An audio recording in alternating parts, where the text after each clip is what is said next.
They left for the big family trip. 4 cars. 17 people.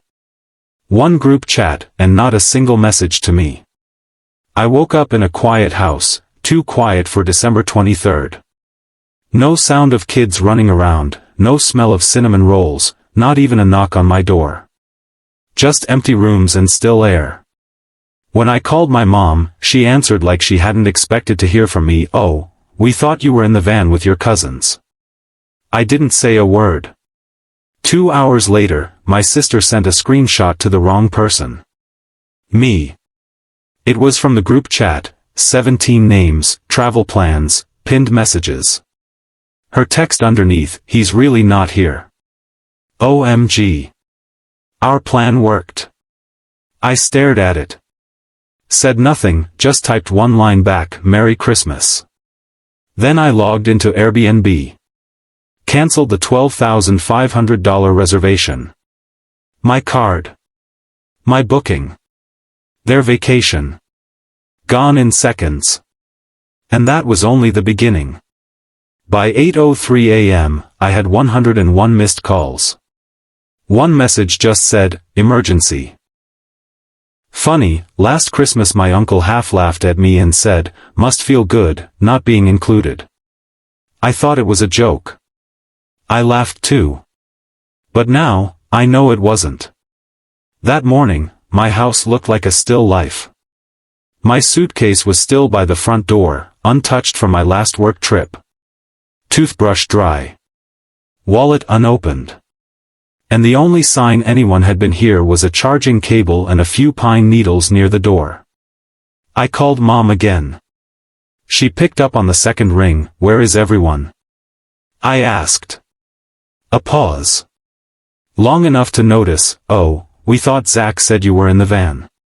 Maybe there was a mix-up." 17 people. 4 cars. And no one noticed I wasn't there, no one called? No one checked?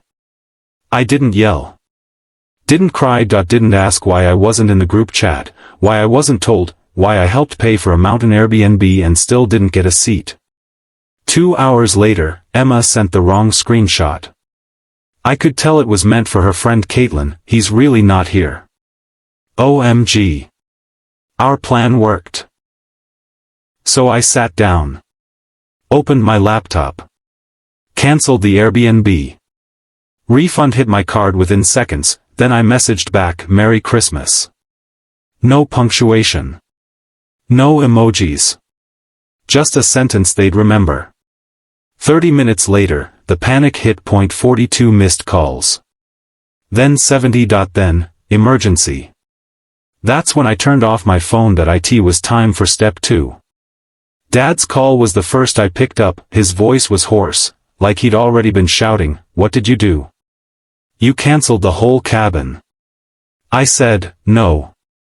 I cancelled my booking. It just happened to be the only one, because it was on my card." "You think this is funny?" he barked. "There are 17 people standing outside a cabin in the snow." I replied, "You think I'm a joke?" And hung up. An hour later, I turned my phone back on. Now it was chaos. Missed calls from Mom, Aunt Marianne, Cousin Leo, Emma, even her boyfriend Zach, the one who somehow got added to the group chat before I did. I didn't respond. I just watched. Because for once, I wasn't scrambling to fix their mess, not anymore. They didn't expect I'd talk. Didn't think I'd ever tell the backstory. For 3 years straight, I paid for the rentals. "I'll Venmo you later," they said. They never did. Birthday gifts for cousins? Me. Emma's car broke down. My wallet again. Not because I was family, because I was the responsible one. That's what Mom said once. No. I was the quiet one that they assumed I wouldn't fight back. By Christmas Eve, they were desperate. Mom texted, "It wasn't personal. We had to focus on Emma's kids, and Zach's visa. Please don't ruin Christmas."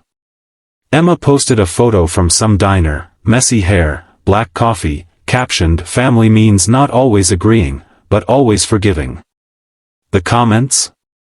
Sympathy, "Stay strong, girl. You'll get through this. But then I saw the real story, her private Instagram. One she didn't know I still followed. Screenshot of the family chat, minus me, caption, he's finally out. Can't believe it took this long. Below that, a picture of the Airbnb refund confirmation.my refund. They knew. They knew, planned the trip. Counted on me to fund it, never invited me, assumed I'd still pay. I checked my accounts. It wasn't just Airbnb, Emma had used my Netflix, Spotify, Amazon Prime. Even placed next day orders for ski gear, $7.80 for Aspen rentals that I've never skied in my life. They used my card, my login, my identity. So I screenshotted everything, even went back to old texts, the one where Emma asked me to cover her debt for just 3 months. That was 31 months ago. On Christmas night, I posted something small, close friend story. Screenshot of the refund. Caption, turns out I wasn't as invisible as they thought. By morning, the messages poured in, cousin Leo, man, I didn't know you weren't invited. I thought you chose not to come. Aunt Marianne, you paid for this? I thought your parents did. Even Zach messaged, said he didn't know the truth. Emma told him I preferred to be alone. That I volunteered to pay. That I was fragile. That word again, Dad said it last year too, when I told him I was burned out, fragile boys don't last long. Zach called that night. His voice was shaky. He spilled everything. Emma started planning the trip back in October, called it her Christmas rebrand. New vibe. New family dynamic.no drama. Translation, no me. She told Zach she'd handle the Airbnb. Then told Mom I offered to cover it. Never invited me. Never added me to any planning Zooms, just said, he gets in the way. Zach tried to include me, Emma told him, don't worry. He's used to being left out. He won't even notice. I didn't reply that I just started saving. Creating a folder, screenshots. Emails. Orders. Texts. DMs. A trail of exploitation. A decade's worth. Then I opened a browser, typed in $12, 500 Airbnb chargeback plus fraud. Because they thought I'd stay quiet, that I'd sulk in my apartment and disappear again. They were wrong. Emma had forgotten something, she was still logged into my Spotify, which meant I had access to her GPS pin. I watched her movements live, the cabin. The store. The dinner reservation 7:00 p.m., Mountain Hearth Lodge. Aspen room. I booked a table. Same place 6:00 p.m. Packed my laptop. My folder. My receipts, put on the suit I hadn't worn since my last job interview. I drove into the mountains with nothing but silence and a burning calm. When I walked in, I saw them already seated. 4 tables pushed together. 17 people. 1 seat empty. Mine. I watched for a moment, then walked over. Forks paused midair, conversation stopped, Aunt Julia whispered, oh no. I smiled, hey everyone. I heard we were doing Christmas dinner. Emma stood up, this isn't your reservation. Actually, I said. It is. You're seated under my name. The one who paid for it. Check the receipt. Dad snapped, you're making a scene. No, I said. I'm making a point. I opened my laptop. One by one, I showed them. Airbnb invoice, my card, my name, refund confirmation. Emma's message, our plan worked. The Amazon orders. The ski rentals. The Prime deliveries. Then I turned to my parents, here's your grocery orders. You said it came from your pension. This card says otherwise. Finally, I pulled out a single printout. Emma's private story, he's finally out. Silence. Mom looked stunned. Dad was shaking. Zach stood up. Yeah. I'm done. Emma panicked. You don't understand. He cut her off. No. I do. You used him. Lied to all of us. I'm not staying another night in that cabin. Uncle Leo murmured, Man, I had no idea. I thought you just didn't want to come. Then Dad exploded. This is why we didn't invite you. You always act like the victim. I stepped closer. No. I act like someone tired of paying to be ignored. Then I pulled out a speaker, hit play.